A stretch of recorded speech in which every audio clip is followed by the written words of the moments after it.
Hey everybody, how are you doing? It's great to hang out with you guys here again tonight for another episode of Video Entrepreneurs. And actually, this is our last episode of season 2 of Video Entrepreneurs. It has been a blast hanging out with you guys. We're going to have a great time hanging out with you here tonight because we're going to do something a little bit different. We are going to talk about this topic, but we want to spend plenty of time doing Q&A with you guys. We're all here. We're all full-time YouTube creators. There's 6 of us total. So any questions you have about the business development of your channel, about audience development on your channel, about whatever we can help you guys with in this episode, this live stream, I want you to comment with those in the chat. We'll start off just like normal by taking questions that are relevant to the topic here at hand that we'll be discussing, and which will be about brands. We're going to kick off talking about brand deals versus developing your own brand, and Chad is in the hot seat, so he's going to talk a little bit about that, and I've got some stuff to share about that as well with you guys. So it'll be a great evening here. Plenty of Q&A, lots of interaction. It's going to be fun. So yes, clean my space. That is a fancy new mic. I got a fancy new mic right here. Thanks for noticing. So we're going to jump into all this, but this is your first time here. Welcome. My name is Tim Schmoyer. This is my channel, so welcome. This channel is all about helping you guys grow your YouTube audience so that you can spread a message that reaches people and changes their life. And what we're going to do is just help each other out with some of those questions and some of the things we're working through in our channel as far as audience development is concerned and business development.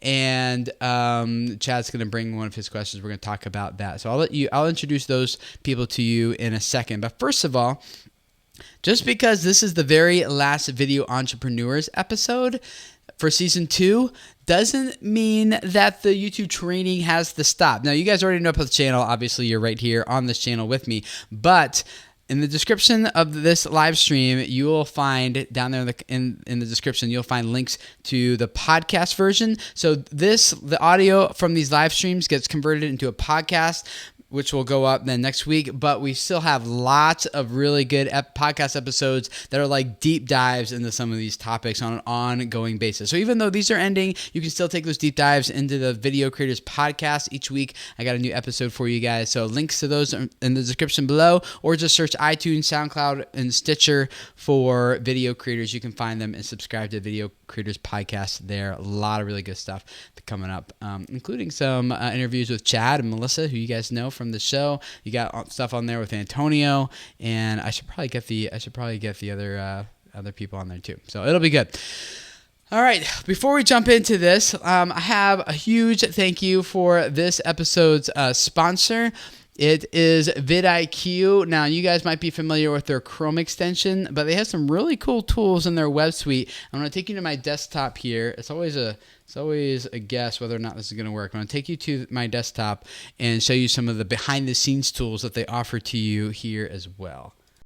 Maybe you remember us talking about this Chrome extension that they have, which lets you see all sorts of like the tags they're using, how they're ranking for those tags. It lets you get ideas for your own videos. Maybe if you're going to make a video about a Canon C100, you can get some ideas from other tag ideas from other videos that are ranking well. You can see how they're doing, all sorts of data, see who's referring back to them, who's linking back to them, who's embedding their videos, and get like ideas for sources you can reach out to for your own videos if you're doing videos that are similar to this.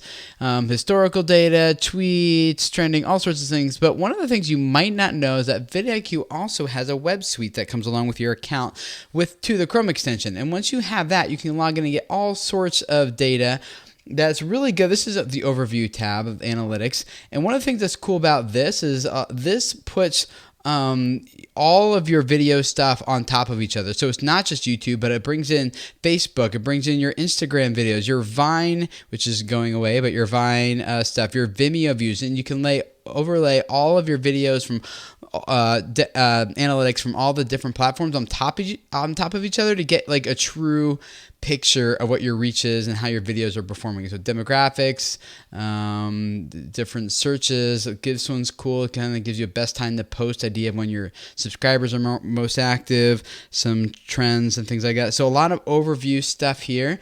At the top, We can look at the videos that you have here. And again, this isn't going to be just for YouTube, but look, this is Facebook also. So I can see at a glance how my YouTube videos are doing. I can also see how that compares to how Facebook's performing. Add descriptions, Facebook stuff here. Subscribers is a cool tab because this, again, here's the best time to post. Looks like my subscribers, you guys, are most active probably towards the end of the week, Thursday into Sunday afternoons. This looks like Eastern time, so that's when it says you guys are. But I can see like top channels that you guys are watching besides my own, maybe good collaboration ideas here, top videos you're watching. So maybe this would be a good idea for me to see like what else is popular and what else I should be looking into that you guys are watching. SEO here is really cool. Bulk SEOs, there's a lot of different things you can do here. Trending keywords, see what's trending. If that's important for you to stay on top of that. And do some keyword research. But this is like, if you have like a lot of videos on your channel, maybe just they're not performing well, here you can go through and just click some tags next to some, if they make sense, right? Now, not all these, this is automated. It's not like a human editor will always do better at knowing what tags to add. But this is a quick way you can maybe just kind of review all the videos on your channel, maybe quick add some tags to them to help them perform a little bit better. Also, lots of tabs here, and then this one you can track your competitors. So maybe you know of other channels in your niche, in your industry, that you want to kind of keep track of and see how they're performing over top of overlay their data on top of yours, so you can get an idea of who's growing and who's not, and who to reach out to, and things like that. So a lot of cool stuff that comes in this web suite along with your account at VidIQ. There's a link in the description below that will take you to vidIQ's website, and you can download and start with a Chrome extension. The Chrome extension is completely free. Almost all the features in that Chrome extension for seeing data about other people's videos, about the tools that gives you for managing your YouTube comments in your community, the keyword research, all that stuff, creating thumbnails, etc., etc., etc. All that, a lot of that stuff is just for free. So you can go to vidiq.com/videocreatorstv. Link to that is in the description below. They do have some paid features, and if you want to try them out for 30 days just to see whether or not it's right for you or not, you can use the promo code VidIQTV and try any of those paid plans for free for 30 days just to kind of check it out.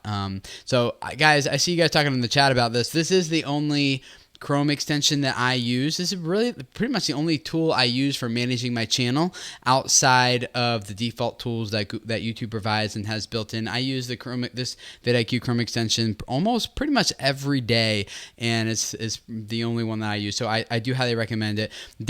Eric Ramos asked about the security breach a few weeks ago that a few YouTubers were hacked. And that breach didn't really, like, the hackers went through vidIQ, but it was because those YouTube creators were using the same passwords at like everywhere, and so it was a different platform that got hacked. Their passwords are exposed through a different platform, and so since they were using the same password everywhere, the hackers got into all their stuff, including vidIQ. So just goes to show, guys, use different passwords, and so there was no breach at vidIQ. It was like people got into their accounts using the correct password is what happened. So I love it. You guys can check it out. I use it all the time. Link in the description below, and I think you guys will love it just as much as I do. So let's jump into this. Let me introduce you guys my friends, who I think you know most of them by now. I'm going to let them introduce yourselves. One person I forgot to introduce, though, before we jump into this, is down. There is someone in the chat hanging out with us. Her name is Heidi. Her channel name is Scandinavian Today, and she will be taking the questions you guys are asking. And like I said, we're going to talk about branding and your brand deals and stuff for a little bit here, but we do want to spend a considerable amount of time, since this is our last time to hang out together for Season 2, answering a lot of questions for you guys. So comment with those. And Heidi, thank you for helping. She's in the chat, Scandinavian Today, and she will be taking your questions and feeding them to us. So we'll be jumping in. Let's quickly introduce ourselves real quick for people who might not know who you guys are. Chad, who are you? Chad, everyone. And normally I'm joined by my wife, Melissa, who's a little under the weather, so she can't make it this evening. We run a channel called Clean My Space, which focuses on making entertaining and informative cleaning videos to help people lead a cleaner life. Cool. Derek? I don't make cleaning videos. because my place is a mess, I do a cocktail show on YouTube every day. Well, 5 days a week. We make cocktails. We make cocktail reviews, blind tasting, all kinds of cool stuff around cocktails. Right now, we're doing like gift buying guides for what do you buy people who like cocktails.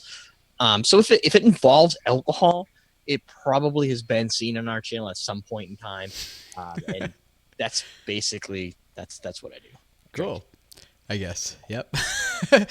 My mind went all sorts of crazy places with it's been seen on my channel. Shannon. Hi, I'm Shannon. I'm the creator behind Bounce Patrol, which is a kids show on YouTube. So we do original songs and nursery rhymes, and we aim to get little kids up and bouncing. Yeah. And Scott, Jesse Puppet in the chat wants to know why you're wearing a tie and jacket. Just for fun, I had to impress Antonio here. Obviously, it's our last time. But yeah, I'm Scott. I run a YouTube channel called NerdSync. It's all about superheroes and comic books. As you can see, even my attire is superheroes and comic books right now. So. That's awesome. Cool. And Antonio. I'm Antonio Centeno. I'm the founder of Real Men, Real Style. I use science and military history to teach men why style matters. I think Scott's a great example. Here he is. He brought in his own unique aspect to a great looking suit and tie. And that's what I teach guys how to do. Is the handkerchief in the pocket, is that comic books also? Oh, you know it is. Oh man. Can you actually like read it? Like, is it a comic book page? No, it's like it's a collage of comic books. Oh, okay. It's pretty awesome. Yeah, that is pretty awesome. Cool. Well, I see you guys asking questions in the chat. That's awesome. Keep them coming, and Heidi will be collecting them for us here to talk about with you guys. But Chad, you're in the hot seat, man. So how can we help you? I am, and allow me to start off by saying the last episode is bittersweet. I have no idea what I'm going to do on my Wednesday evenings moving forward, Tim. So if there's any opportunity to get on next season, I'm all for it. Yeah. The issue that we're facing, we've been doing this YouTube thing for quite a while. And when we first started out, we would take anything which was offering us money. So therefore, if a brand deal came by or if an opportunity came by, we would just jump at it and we would take it, regardless of the amount of money. We wanted experience doing it. And we wanted to just kind of find out how everything worked.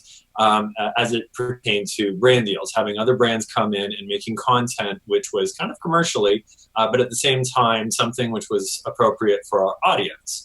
As time's gone on and as we've become a little more sophisticated, we've started to, and actually as the platform has kind of evolved, we've noticed that a lot more people are taking more time to concentrate on their own brand, the brand that they're building, and the organic brand which is happening out of them making YouTube videos or running a website.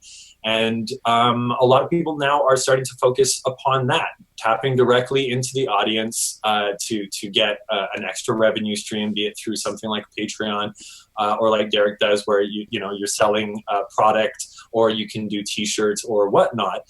And we've kind of reached the point where we believe that it's a little too much to be doing a little too much, talking about a whole bunch of things. And we're trying to think whether we should be focusing it more upon concentrating on growing our brand and concentrating less on brand deals, or should we still be concerning ourselves with, focusing on brand deals because they do traditionally bring in more money. However, we see the long-term play of focusing on our own brand to be much more appealing. So I just wanted to find out, engage everybody's what their balance is with this type of topic. And also, Tim, I know that I think you have a slide that you wanted to show us. And some things I did some homework. I prepared for show and tell. Kind of. I've talked about this before, so I have some slides from a training I did. But yeah, we'll get to that. Any thoughts you guys have for Chad? I'll start since I spoke first. So like you had mentioned, the way I found, first off, there's the fun factor, and then there's making money, and you try and want to balance between you have creative control and power, but you also can make some level of cash. And for me, I have much more luck building my own products, but I think it might be determined on the kind of space you're in. If you're a vlogger, I don't know how you do that outside of just flipping cool vlogging hardware and making a site for it. I think that would be cool. But I do cocktail accessories. I make cocktails. So while I'm using the stuff, it's natural for me to product place, because guess what? If I can't make cocktails without gear, it's just impossible. So why am I going to be promoting somebody else's gear when I'm right here doing it anyway? So I don't have to do all the same branding, sponsored by crap. It's me. So I get to sell stuff. I get to decide when I want to pitch it.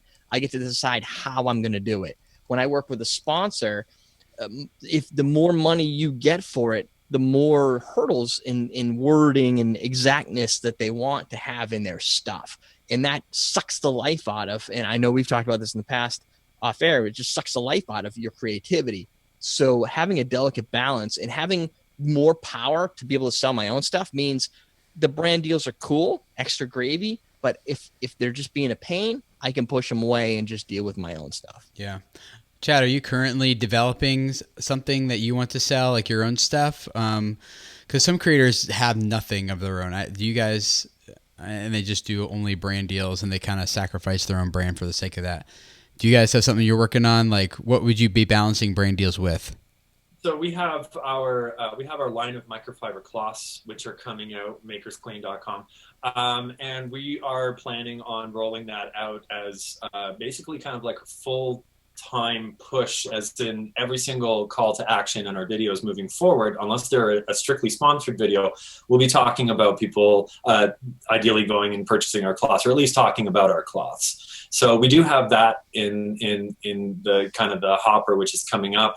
And I've also been toying around the idea of doing Patreon. And one of the things I didn't want to do with focusing on this was focusing on that, and also bringing in brand deals, so it just looks like whenever an opportunity comes up that we're doing it. And we think that I believe that kind of waters down the message, and I would love to hear some other input. And just further, because one of Derek's points was one of the reasons why this has become a big thing recently, is working on really sophisticated, large-scale brand deals can be so taxing that it almost sometimes doesn't even make the money worth it, to be quite frank. Yep. And you get told exactly what to do, and it sucks that creativity away from you. And I'm so much more authentically being able to stand here and say, hey, go buy cloths, because this is something that we stand behind, and we know everything about it, and we're willing to support that message. And when you have the opportunity to do a brand deal and you're being told exactly what to say, it just doesn't come across as authentic. So what do you do, Antonio? I know you got to balance this a lot, because you do a lot of brand deals as well as you have a lot of your own stuff that you sell. How does this work for you? Yeah, we do a lot of balance. And so, Chad, my first thing is, to focus in on your winners. You've probably got something that's working, and make sure that you're repeating that or figuring out ways. Diversify your income streams. So we do have brand deals. So we get two different types. I get some that they'll come in and they pay us very, very well. We're talking $10,000 for a deal, and they're totally hands off. They're like, you're the expert, we trust you. Not everyone's like that.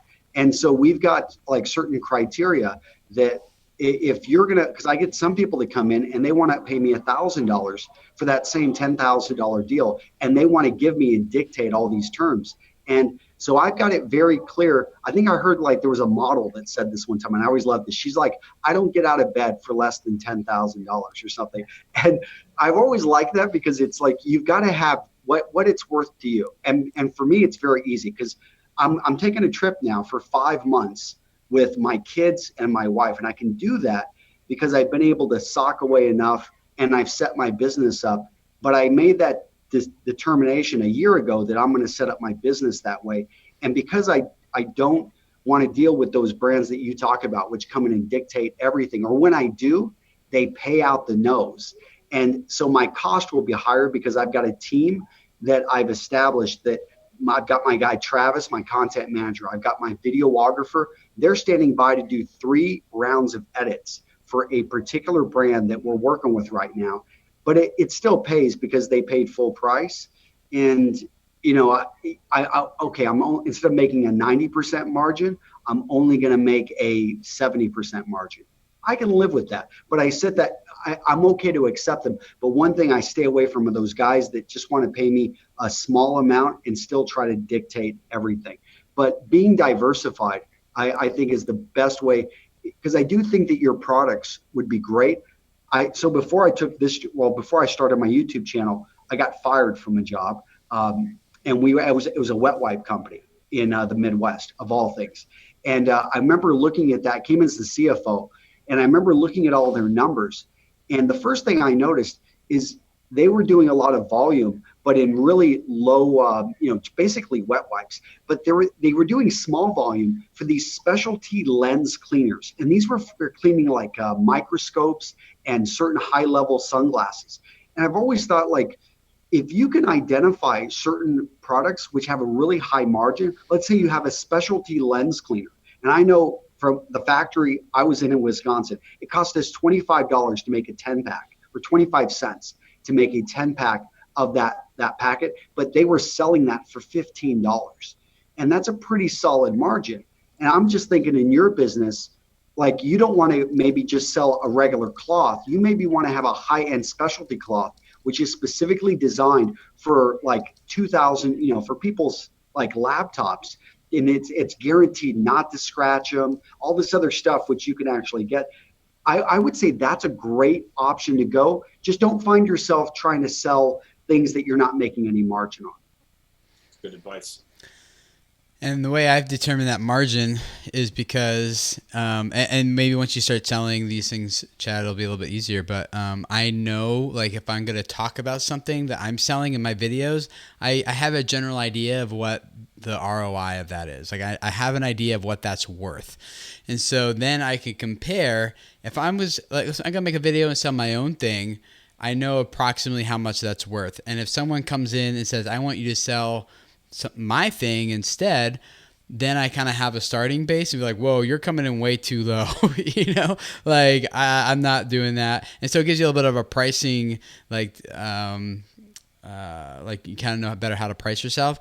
But kind of like Antonio says, it also means it's easy to say no to those bad clients. Basically, you just fire the people who are going to be very nitpicky and very micromanaging and stuff. And it's like, I don't have to take this deal because I can just sell my own stuff and keep 100% of the profit rather than selling your thing. And you're just going to give me a small fraction of your overall marketing budget. And Tim, I think the balance. The term is opportunity cost. Yeah. And and I tell people this all the time that want me to do something. It's like, hey, to take your 2000, and these are friends sometimes I've known for 5 years, who they're, hey, you did this 5 years ago for 2000, and we want to do it again. And I'm like, I can't, because, or if I do, understand I'm losing money on this, especially right now. It's just we don't have the inventory to be able to take those lower deals. I think the balance between promoting your own stuff and promoting another brand will become clearer once you've got a few more data points on how well you can sell your own stuff as well. Like, at the moment, you're sort of you're projecting ahead to say, in the future, growing our own brand, how will we be able to capitalize on that? And you'll be able to sort of take your initial foray into that once you've done a bit of work with the cloths and kind of project that forward. But right now, you don't have any information on how well are we going to be able to sell our own products and sell our own brand, which is making it a bit tricky to strike that balance. Because once you can actually say, well, moving forward, we know this is how well we sell them now. If we can grow and if we can promote this more in 12 months, realistically, this is an estimate. Then you'll be able to compare that to the brand deals and make an informed decision. So I think try continuing to do both for a little while and then get some information around how well you can sell your own brand. And especially for people who are in the chat as well today, I would say something to, when you're thinking about brand deals versus marketing yourself, test in a small way how well you can market your own brand first to get information about how well that will do for you. Don't assume I'm going to make a t-shirt and I'm going to sell this many units and therefore I can base my decisions on me being able to sell my own brand that way. You need to kind of try it out and see, what are the successes and what are the failures? What are the products that are going to work? Are they high margin, low margin? Because once you have that information, having done little, like, dip your toe in the water in a few different places, then you'll be able to make really well-informed decisions. Yep. That's a good point. Excellent point. I have something to show you guys here. So I have a whole course. It's already shot. It's coming out soon on the business side of YouTube, and it's really designed to help creators go full time on YouTube much more quickly. And this is one of the things we talk about, doing brand deals versus AdSense versus a different something else. And let me show you guys this graph right here. And for those of you who are listening to the podcast later, I'll just walk you through it, and it'll make sense. So the AdSense model is a brand will come give money to you and Google. That money gets split between you and Google, and then it goes on to YouTube as an ad to your viewers. And the only reason this model works is because your viewers will give more money back to the brand than what they originally what the brand originally paid for the advertising, right? So you can make a little bit of money, but you're getting a fraction of a larger marketing budget that's being split between Google, your MCN, any copyright holders. Like, you're getting pennies basically at the end of it. Brand deals, you can make a little bit more. The brand will give more money to you directly. Google's out of the equation, which I saw some people asking about the FameBit acquisition and how that would affect brand deals. I think Google's trying to get they're trying to get back into this equation because they're currently not in it. So, but you can get a little bit more money. You put it in front of your viewers, and this works because they will give more money than the brand paid you. Your viewers will pay that back to the brand. That's how that works. Now, there is a different model. It's labeled new, but it's not really new. It's just how business normally works. It's just that creators don't really think this way, unfortunately.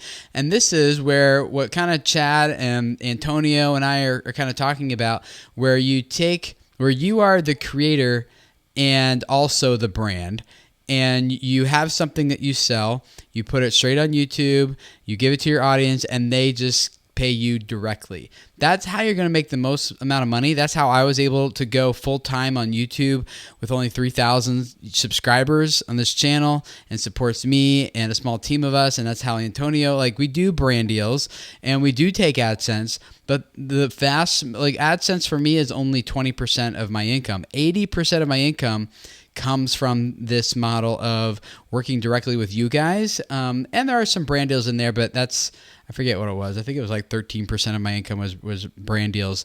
Most of it 47% of my income comes from selling directly.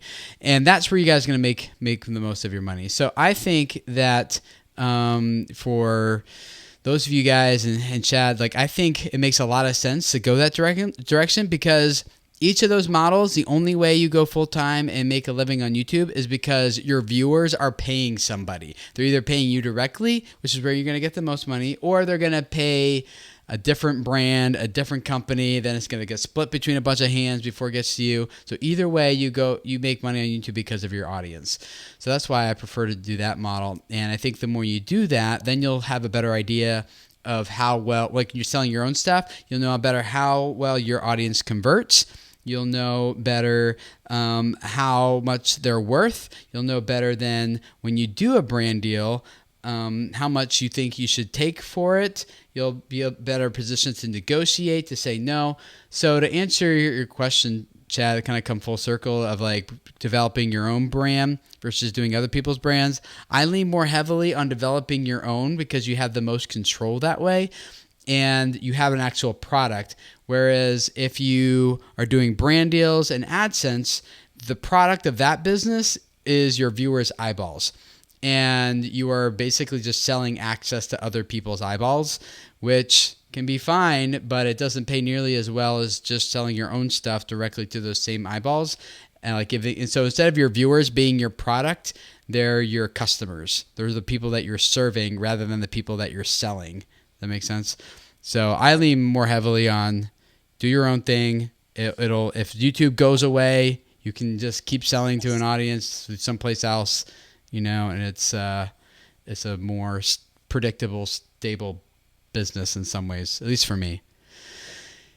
I just rambled for a while. Any thoughts or feedback on that before we jump into Q&A here? No, I was going to say the same thing. My thought was exactly, I always think about if YouTube went away, how much of my revenue, how much of my profits would go away. So Patreon's still there, right? Okay, let's say Patreon goes away. I can shift my subscribers to a PayPal subscription model if I really had to, because that's what I was before Patreon. So I always have if this goes away, what is it going to cost to me and how much is it going to hurt? The only thing that would hurt is if my online business, if Awesome Drakes just goes away. I don't know how that would happen. I have insurance, so if it burns down, whatever, it would still, that's mine, right? Nobody can take that from me. So it doesn't matter where I go, I'm out there. And if I have to put my videos on Vimeo or wherever, fine. That's what I'll do. Facebook, whatever, and just come back from it. Yep. That's how I monetize Facebook. That's the question a lot of people ask. Is like, well, I'm not going to put my videos on Facebook. I'm like, because I'm not going to get ad revenue. Well, I'm not trying to play that game where I'm making like $1 per 1,000 views. Instead, I'm playing the game where I can sell the same product to people on Facebook as I can on YouTube. And my RPM on average is closer to $300 per 1,000 views when I do it that way, just giving my math. So you can. I don't like $1 per 1,000 views is nice, thank you, but I'm banking on the $300 per 1,000 views. So, and I don't do that I don't sell There's every a video, question. but There's a question in the chat from Cyjoy who asks, how do you balance creating a product while continuing to produce quality content? A product usually takes a lot of front end work. So I think she's asking if you're trying to do both, make great videos and make a product, and you're a one-man band or something like that starting out. What are your guys' thoughts on that? Ooh, I could talk about this for a while. Go ahead, guys. It's insanely difficult. As someone who just finished spending a year and a half actually getting to the point where our cloths are ready because they are sourced directly from China. They get put on a boat. You need to purchase an incredibly large amount of them, and it's a lot of money being involved. And going through all of the testing phases and all of the rest, I guess the only answer is it's just more work. It's just whatever your work is for the production schedule needed to keep going. We needed to produce 2 videos a week, and we needed to keep updating our website and doing all of the stuff that we did beforehand. However, we needed to add on to that doing the extra work of sourcing of the product. We think obviously it's going to pay off, but it is incredibly front loaded. There was a lot of long nights putting work into that, in addition to putting work into keeping the, you have to continue to sow the field of YouTube, or else, audiences can kind of go away. So therefore, by the time you end up getting your products, you have, 70% of the audience that you had, before that. So that would be my input. But you're still, people develop products all the time, right? One of the things they don't have at the end of that production is a means to sell, right? You can have a great idea, but you don't even know if you have a market for it. What we have is we're influencers, right? So for my online store, if I needed to go pay influencers, cocktail influencers on Facebook and Instagram and YouTube for this, it's going to cost me a fortune. I already am an influencer, so it doesn't. So we have the advantage as a YouTube creator because we're already in the media. The problem is we have to turn things around and go, am I willing to take the time to invest in either building a product or do like I do? I don't build products. I find products that I love and I sell them, and I make 50 to 80% margin instead of 100 or whatever. But it gives me the ability for, in 5 years from now, if I want to build a product, and I know companies like me that have, once you have the bankroll and you have the audience, you can go out and roll your own, cocktail shit. I've done cocktail shakers in India, but whatever. You can build your own thing and sell it because you already have the audience for it. But you don't have to go out and invent something new. You could just sell something that's relatable to your channel that gives you margin that you buy in wholesale in like a case size, which might be 6 to 12 items or it might be 100. Yeah, when I think balancing. Go ahead, Shannon. Sorry. No, go ahead. I think balancing developing the product with making your videos is the same as deciding how to balance your social media work and how much time you're spending on that, or how much time you're spending on developing your website or something else that ties in with your channel. You need to make decisions all the time about, I could be spending this time making a video, or I could be working on a post for the website, or I could be putting time into the social media thing. The product thing is just another branch of that. You need to take all of the things that could benefit your channel kind of in aggregate and look at each one of them and say, where am I going to get the best kind of return for my time, which is the most valuable thing that I could be doing right now, and try and balance a bit of short-term thinking as well as long-term thinking, so that you're doing something that's, worthwhile for the long run as well mixed in there. But it's the same as balancing anything else on your channel. I would say you've just got to pick the best kind of bang for buck. I think of it as, yes, it's going to be an intense period of time for just a season of life. It's not going to be perpetual, like ongoing madness of trying to balance all these things. Like I draft my idea, like for example, this course on how to go full-time on YouTube, turning it into your full-time career. that was a period of time. I told my wife, like, hey, I'm working on this thing. I'm going to be working a lot more than I normally work. It's not going to last forever. I'm not trying to ignore the family. I just got to work on this thing. And so instead of I put in a lot of extra hours to get that content ready. I was at Adobe headquarters in Seattle this past weekend at Vlogger Day, and hired a production crew. We shot the entire course, and now that season is kind of like over while it gets edited by my editor and designed and get ready to sell to you guys. So I don't think of it like it's going to last forever. I think there's something to be said for intense focus for a short period of time so that you can continually reap the rewards of that later. And something Antonio said to me, I forget when, sometime recently, you do something to all the time. Yeah. You said something to me. What was the advice you gave to me when I was like, you know what, how do you make the time to do this? You had a kind of a nice trick. Oh, well, one of my tricks for doing products is I simply go somewhere on a weekend. Like we had a product called Black Man Style, which I still have, by the way. And I just flew the guy in, Grant Harris, to Chicago. I drove to Chicago, and we lost after, 3 days, actually 2 days, 3 nights at this hotel. We just worked our butts off, filmed everything. We had a beginning and had an end, and we got it out there. But I really don't think, it depends on what product. If it's a physical product, probably a lot harder. But if it's an electronic product, consulting is a product. It's a service, but it's something that you can record the consultation, and then you could actually even sell that. You could even give someone a discount on the consultation. People pay Tim for consulting. People have paid me for consulting. If you are, in the land of the blind, the one-eyed man is king. If you are farther ahead than somebody, many people will pay for that consulting. You just simply need to make it known that you have this and set up a price. Yeah, I like that idea of like just going away to a hotel for like 3 days or something and being like, I'm doing nothing but working on this one project, like one weekend. Like, so take that principle of intense focus for a short period of time so you can get the long-term benefit results for it. Now, some of your projects are going to take longer than 3 days in a hotel room, right? But maybe you can get like the bulk of it done, or the really hard part of concentrating done, or something. I don't know.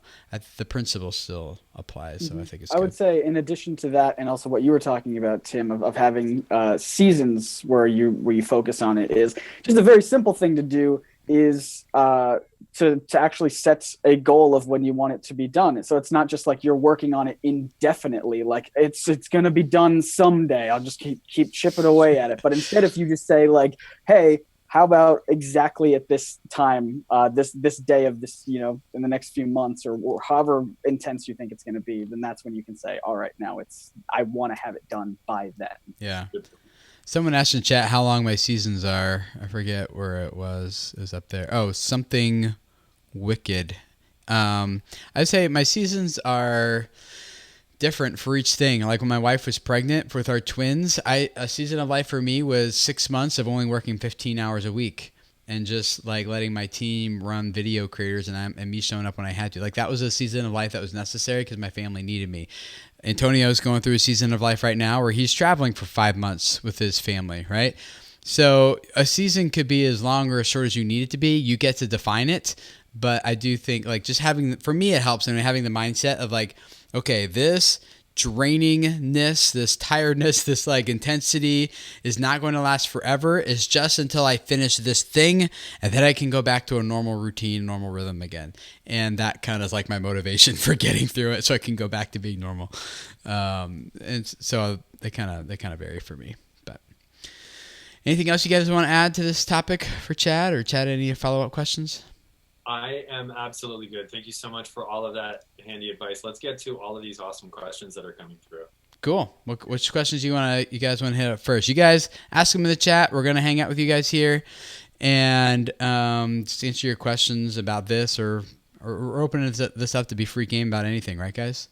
Well, yeah. So why don't we? Can I just start with the first one? What are who is it? King's Chess Gaming says, what are ways to make it easier for people to notice my channel?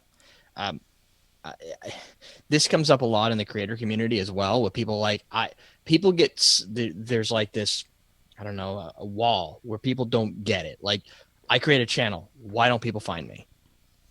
because they're not looking for you, right? People are so worried about Common Man Cocktails. When I put out the first episode of Common Man Cocktails, which wasn't even called that at the time, I wasn't Googling Common Man Cocktails until I showed up number one in YouTube, or in YouTube or Google. Nobody cares. Nobody knew who I was. You make yourself easier to find by making content that people find, right? That's it. People are never going to find you until they discover you naturally, or you already have a talent someplace else. If you were on TV, maybe it's different. If you were a popular journalist, that's different. But for everybody else, you need to create something that people find. And then when they find it, they go, this guy rocks. What else does he do? And then they find all the other content. You probably have 50% of your content's never going to be seen until that one piece hits. Unless I'm wrong. Am I wrong here? Totally wrong. Not really. No, yeah. Go ahead, Chad. Oh, no, I was just fully disagreeing with him. Yeah. I was trying to reply to Paul Peck in the chat here. Tim, do people go to your website to buy your stuff? Do something that's searchable, do collaborations for people to find you. There would be lots of resources on ways to get your channel to stand out, but it's about filtering people through to your channel from multiple contact points that they can find you. So make sure that they've got many ways to search for you, or you're coming up for lots of different search terms and you've done lots of collaborations and that sort of thing. Yep. And keep making content and keep loving making content. It doesn't matter how many subscribers you have. You best keep enjoying making videos, because that's the reason why we're all making videos. So just keep at it. The audience will come sooner or later. Just keep swimming, or how does that go? I don't know. No, you got it. You nailed it. Did I? Yeah. Sweet. Let's see if we can go through these pretty quickly, because there are a lot of questions and I see them piling up here. So let's just crank through these. RV with Tito. Do tags matter in YouTube or don't they? Yes. Don't you have a video on this, Tim? I do. I have lots of videos on all this stuff, actually. But it's okay. Yes, they matter. Yes, they matter, particularly early on. Yes, especially when you first publish the videos. Exactly right. How about you guys who are on the call with me? Why don't you, and if you have access to the doc, I just see it's only Derek and Shannon and I in here. Okay, never mind. I was going to ask you something. Jazzy Puppet, question. Would you recommend going through old videos and adding the new end card? And what if you have annotations already at the end of a video for subscribing and direction to a video? I see that question actually in the creator forum too. I have mixed. I don't think you should go to your old videos, and one of the reasons is you probably didn't develop it for end cards, so it's going to look pretty weird. I personally, I always look forward and not backwards. So I will recreate a video with a really, can we swear here? No. With a really awesome end card to pull people in. I have cocktail videos that have 50, 60, 100, 200,000 views. They're done. Like, I just create it over. I might only get a quarter of them, but it's fun. It's refreshing. You get to redo the resolution, do your lighting, all the new things you've changed, and add the end cards in. Going back, it's just time consuming. Yeah, unless you have a video that's like performing really well and you know you're getting a lot of watch time at the end of that end card, you might then replace the annotations with end card elements. But I don't know if it's worth your time to go do that like all videos on your channel. If you've got a few standouts, then yeah. Yep. Cool. G Zenat Jam. Go ahead, Shannon. You go for it. Zenat Jam question. What are some resources to get ideas about what to include in my own brand? Merchandise, books, and video tutorials come to mind. Any suggestions for resources about how to develop your brand? The Video Creators YouTube channel is an excellent place to start. Man, highly recommend it. That was like not even planned. Primal Branding is a book that you have recommended before, Tim, which I find quite interesting as well. Did you read it? I would ask your viewers or what do you do? Like, if you're a vlogger and you spend all your time on a skateboard, like Casey, right? Maybe you should be selling skateboards. Like, there's what do you do, and what is it that, what tool do you use? If you're a cook and you're always using the same specific squeezing devices for lemon squeezes or knives or something, look into what that might be. You gotta research and just look at everything and figure out what's feasible and then build a brand around it. Yeah, but one thing we really focus in on, and Tim talked about this, how 1,000 views net him $300, because Tim solves burning problems. And So the other day, my water heater goes out, and I go right to YouTube, and I saw just an amazing guy actually gave me a tutorial on water heaters. And then what's the next step? I've got to spend $400 on parts. Guess what? The links were right there. He was making affiliate money. And, you know, I could see that if you wanted to consult, that they had that option as well. I think it was like $50 an hour. But that's a burning problem, because if I don't get that water heater fixed, well, for 3 days, we didn't have hot water. And, you know, you want to, I mean, I definitely think passion is great, but I think people become passionate when they become good at something. Because I see passionate guys that are fixing computers, passionate guys that are plumbers, passionate people that are really, I mean, because I see too many people trying to make money in something that isn't solving a real problem. I mean, Melissa and Chad are a great example. They're solving a real problem. People need orderly places. And who would have thought that they would enjoy making videos and creating about cleaning your space? But it's very doable. So I say look at non-sexy industries and become passionate about those. Affiliates is a great way to start building out your own brand, making a little bit of money without actually being overtly, you know, advertising or whatnot. So yeah, that's an excellent point that Antonio brought up. Affiliates are great. And also Shannon brought up reading a book. There are thousands of books on brand and growing a brand and coming up with the basic ideas and the basic understanding the basic fundamentals of growing a brand. So I'm sure there's probably dozens of books. So we tend to live in a world where it's like, oh, go to Google and, you know, watch a YouTube video. However, I think for something that broad, a bookstore is a great place to start as well. Cool. Dan the Fireman. Love the channel name. It's catchy. Should you remake your own videos? I think I just said that, didn't I? Oh, did you? That was part of the end card thing. Yeah. Yeah. I remake videos every 3 years, to be honest with you, because it just brings more content. I'm like, how else can I talk about how to get more views, more subscribers, and more money on YouTube? Like all of my videos, like, that's what people care about. So I talk about the same thing. I don't think I'd remake 14 different exactly ways. the same. Yeah, we don't remake them exactly the same. No. But if you're talking about the same topic, just put a new spin on it. You know. Yes. Update it, right? Things change. Yeah. The Good News channel. What is the best way for a small channel to approach a larger channel for a collab idea? Come to them with the idea. Yeah. What was that, Chad? I was going to say, come to them with the idea. Plan out the idea beforehand. Figure out where they fit in. Try to keep as little work as possible on their end. Come to it and make it as turnkey as possible. One of the most annoying things is when you get, oh, I want to do a collab with you, and that's it. And then it's up to us to now schedule a meeting and start talking about ideas. But if you come with an idea which is founded, and you actually also kind of see where we fit in, and I can look at it and be like, wow, that's not going to take, you know, very much effort, then that's going to be much more appealing than, you know, coming with just like, I'd like to do a collab with you. Yeah, absolutely. I mean, some of the best collabs I've ever done, I've worked with, I don't have an enormous channel or anything, but I've worked with other channels who were super tiny, but they number one, immediately got me and my audience.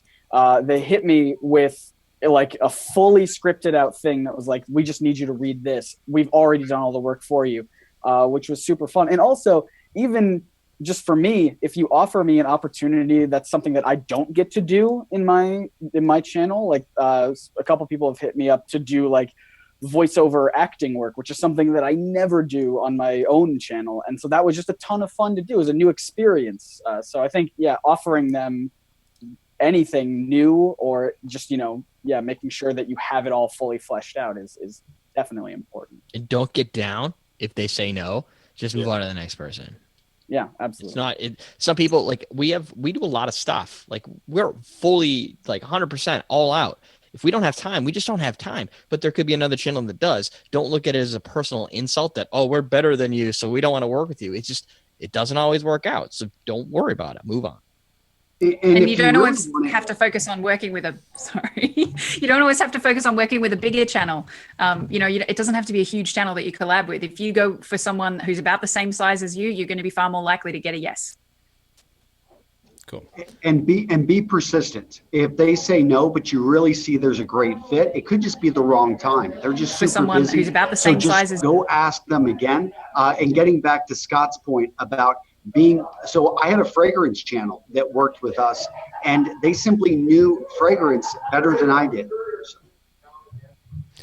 Cool. We got let's see, a good question on Facebook, live streaming there also at facebook.com/video creators from Ben Quan Petty. What's a good way to reach out to brands? I have 8,000 subscribers averaging 1,000 views. What's a fair price to charge them? $15. Sorry. Hey, my first brand deal was 30, and that was for 3 videos. I think we're going to have similar advice to reaching out to larger YouTubers and whatnot. Put as much together as you can. Put a deck together. I think Tim has a fantastic... I think this was week 1 or week 2. There was another one of these live streams. We covered this topic in more detail. Yeah. So go back and have a look at that. And as for the price to charge them, that depends on a lot of factors: the brand, your niche, how much return you're going to be able to drive for them. So that's really hard to just say a number, but you can get indicators from a couple of places, like FameBit, for example, might give you some sort of really rough guidelines. If it's your first one, just pick a number. And if they go for it really easy, next time make a bigger number. Yep. Learn with Mrs. B. I think this one's probably for you, Shannon. How do you get subscribers when your channel is an educational channel for kids? Does it take longer to grow? It doesn't. I mean, the kids will rewatch things over and over again. So if you can get them to be really passionate about your channel, you're going to be able to, convert one subscriber into a lot more views than you can in another niche. So it's not really so much about the subscriber number in a kids area, but in terms of appealing to kids, sometimes some of the easiest ways to bring them in is things that parents are already searching for. So if you can do something related to Old MacDonald Had a Farm or something like that, even getting those search terms in there, even if it's not singing the song necessarily, you're counting animals on the farm, but you can tie that in. Parents search for a stock amount of things on YouTube to start their sessions. So just think about what they are: Twinkle, Twinkle, Little Star, Old MacDonald Had a Farm. Try and tie those in as well. It's not necessarily harder to grow. You've just got to think about your audience in a different way.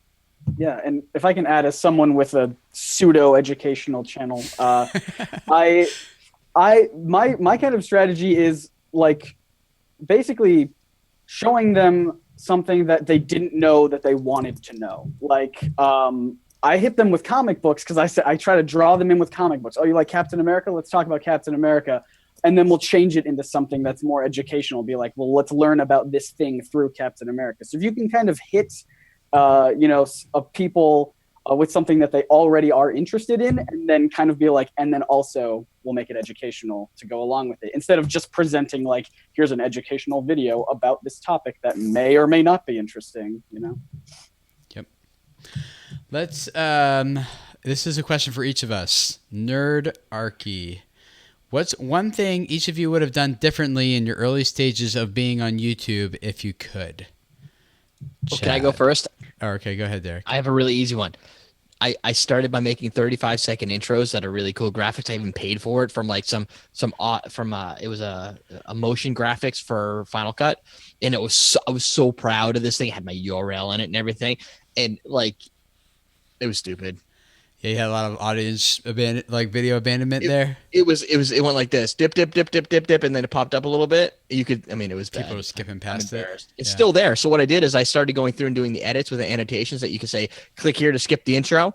But if the video had too many views, you can't add that skipping feature. So, All right, Chad. I don't want to kind of use the same one, but we used to make intros, like talking intros, where we would talk for like 2.5 minutes before we got to the point where we were like cleaning a toilet or whatever the video was about. And we made so many videos, and going back and watching the first 2.5 minutes of Melissa talking about everything but actually cleaning a toilet really alerted us to the fact that needed to change. So now we do 10-second intros, nothing more than 10 seconds before we're actually into the topic of the video. Cool. Shannon? Give me 2 more minutes to think of something. Okay. Scott? Yeah, I actually have a couple, but I had almost the exact opposite problem of you guys. I talked way too much at the end, I thought. And like and not even about the topic that was at hand. Like people would click on a video for one topic, I would talk about it, and then I'd have like 3 minutes at the end where I was basically just doing like housekeeping notes, like, well, just so you guys know, we also have this coming out, and blah. And it was like a huge chunk of the video that people were just not watching. And so I would have done that differently. And of course, the other thing is just something that I'm still struggling with, which is I wish I would have had videos done in advance and not have to do it week by week. That would have been very helpful. Yeah. Antonio? Oh, is that 1 minute? Sorry, just had to unmute myself. I'm here at a hotel. But no, two quick things. I wish I would have started sooner. I think I go back and I look at the date that I started my YouTube channel. I'm like, man, the biggest guy in my area and one of my business partners, Aaron Marino, sometimes I just tell him, like, you just simply started sooner, or you were more. And the second one is being more consistent. I was consistent when I first got into it. I did like 200 videos in 200 days. And then I went into like a lull. I focused on other parts of my business, and I was putting out one video, maybe 2 videos a month. And I just had really stagnant growth. Now that I'm being consistent at 3 to 4 videos a week, I've got those days down. I've really conditioned my audience to expect those, and we've really been able to knock our views up. Cool. For me, I think I would say. Okay. Oh, I thought of one. There's so many. That's the problem. It's like, oh, what would pick just one? But I think it's about doing a part of what your audience wants to do as well as what you're passionate about. So when you start a channel, you're like, I really want to do this thing. Like for me, that was original songs. And the thing was, our channel really didn't start taking off until we were doing some nursery rhymes and some other things, which are to us kind of not quite as fun, because they're not the stuff that we're really excited about, this new song that we've written. But that's what the audience wants to see. So you've got to balance, particularly early on, the thing that you love doing, but something else that's going to draw people in. Because I think it's really tempting when you're doing vlogs or something like that to do the thing that you really love but might be super niche. So like be a little bit more broad to draw people in originally, and then once you've hooked them, you can then show them this thing that you're really passionate about and do the thing that you started it for, I guess. Yeah. Okay. For me, I wish I would not have used copyrighted material in my first videos. In 2006, 2007, even 2008, like people didn't really think much about using copyrighted music. Like what else would there be? Like it's all copyrighted, But I'm disappointed because like all of my early, not all, but almost all of my early videos have been taken down because of copyright, because I use copyrighted music. So if I could go back and tell myself something, I'd be like, don't use that music. You'll lose all, like, I wish that history was still there now. So, RV with Tito. Has anyone noticed you guys in public? How do you respond? How do you react? How do you handle that when someone's like, hey, you're Scott from NerdSync. I know you. I've seen you on YouTube. I love your tie. Well, thank you. No, it's happened to me a few times. Especially now that I recently moved to a place where there are just generally more people. And so it's happened more often here. And I don't know, I've never had a problem with anybody being weird or anything. They've always just been super nice and, just wanted to say hi. And, sometimes a lot of the times it happens because there's a lot of comic book movies coming out. So a lot of times it happens at the movie theater where people who are already fans of that comic book are also happen to be fans of me. And I don't know, I've never had any problem with it. They're super cool people. I'm a fan of you, Scott. Thank you, Tim. I'm serious. I like Scott. I mean, I did say a little like sarcastically, but I am. Chad, you don't get recognized, do you?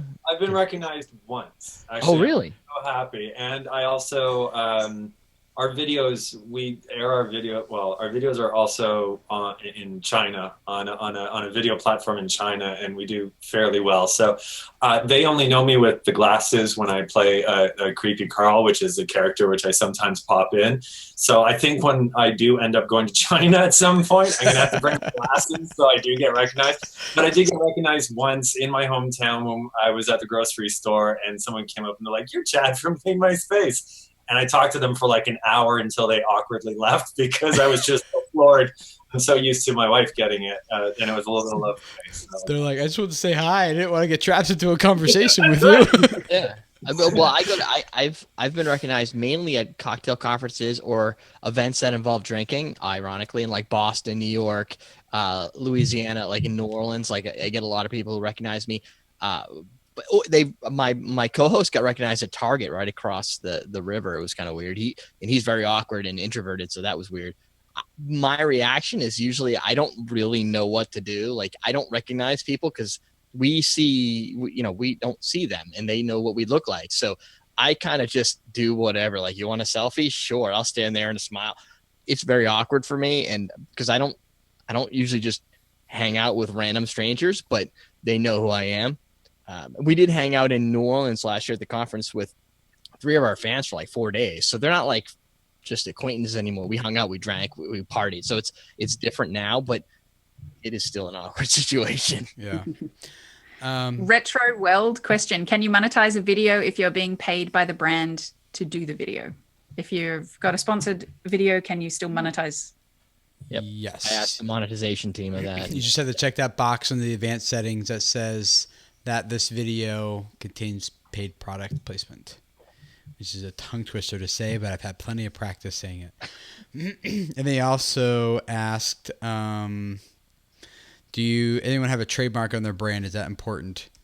I don't, because video creators is too general to be trademarked, but you could consult a lawyer if that's something you're concerned about. Just using it and being the first to use it in the US should be good enough, but if you want to take that extra step, you can consult a lawyer. We have 3 trademarks, and just FYI, it's a really, really, really expensive venture. So if you want to go down that route, make sure that you're ready to go down that route because it costs a lot of money. Yeah. Yeah, same here. We have some trademarks, but it's a lot of work. So you've got to need it, I think. I would just change my name. I don't care. Like, just Common Man Cocktails. Now, like, I'm worried personally because there's a restaurant chain in New Hampshire called the Common Man. And my that's a DBA. Common Man Cocktails is just a show name. It's not the business. So I don't really know what's going to happen eventually down the line. But if I needed to, and I needed to change CMC, I would just come up with, I'd leave my logo the same, but I would just come up with different words for what CMC mean. Yeah. Last question is, a few of you guys been asking, not just tonight, but over the course of this whole season of season 2, is how am I producing these shows? How do you get all this? And so I'm going to give you the Cliff Notes version really quickly, is that I'm using a software program called Wirecast to produce the whole thing. And in Wirecast, I have different shots set up. The 6 of us are in here because we're in a video conferencing tool outside of Wirecast called Zoom.us. And Zoom lets you kind of put people in this Grady Bunch mode view grid thing next to side to side. And so I'm simply just sharing part of my desktop screen and putting that, this part where we're in the videos on Zoom, sharing that into in Wirecast, and then from Wirecast sending it as part of the live stream. And Wirecast is where I set up the graphics and the transitions and the audio clips and all that kind of stuff. So that's the short version of how it works. Before we take off though, guys, I want to ask all of you guys who are watching this, I would really, really, really love your feedback. This was season 2. We've done season 2 differently than season 1. If we do a season 3, I would love to do that better than even season 2. And the reason why season 2 is different than season 1 is because I took the feedback that you guys have provided and that you gave, and I took all that and I used that to make season 2 different. So it's twice as long as season 1. Season 1 was a half hour. These have been an hour. The first one didn't have as much interaction. We've tried to do more interaction here in season 2. I got better looking people for season 2. No, I'm kidding.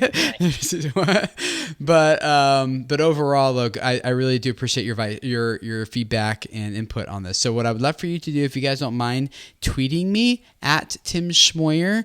Right now, before you forget, if you could just summarize 2 things. One, what do you like about it? That don't change this in season 3 if you do season 3.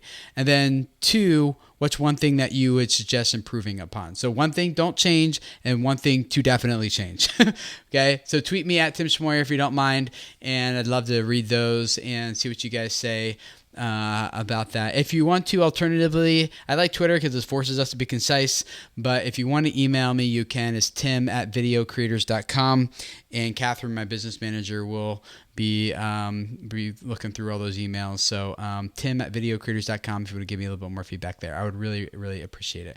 And thank you guys to each of these panelists who are here. Like, they just came to hang out with you guys because they wanted to serve you and they wanted to help you guys as creators. Links to all their channels are in the description below, so you can go subscribe to all of them, check them out, and watch their journey as they go forward. You want to see what these claws look like. You want to follow Chad's story and Melissa's story of what are these things look like? How are they going to balance the branding aspects and things that we talked about here today, and all the different stuff. You want to see how Antonio is utilizing his analytics better now to grow his channel and all this stuff. You guys go subscribe. They're down there below. And thank you for making this such an awesome season. I really do appreciate each of you guys being a part of this community, and for everything that you give and contribute to not just the love that you're putting into your own channels, but also like all this means. Like, this is all for like helping you guys reach people and impact their lives. And I love that you guys are here because you want to learn how to do that better. And you want to learn how to grow your channels. You want to learn how to make a difference in people's lives. You want to learn how to make this world a better place.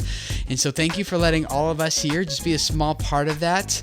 I feel like I could just go on and on about how awesome you guys are and how great Heidi has been and fielding all the questions and comments from you guys so that we can do our best to answer as many of them as possible.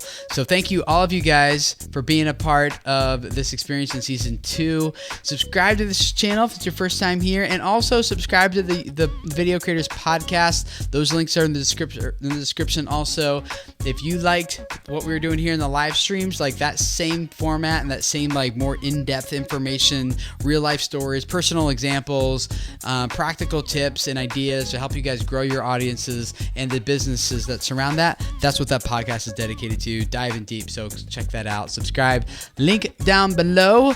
And we're going to wrap up season 2 of Video Entrepreneurs. Thank you, everyone, for making this a huge success. I've loved hanging out with you. All of us have. And I'll see you guys tomorrow for a YouTube video about how to improve your video affiliate marketing and your videos and making more money through affiliate marketing. Got a great interview about that coming up tomorrow. So subscribe, and I'll see you guys then. Bye.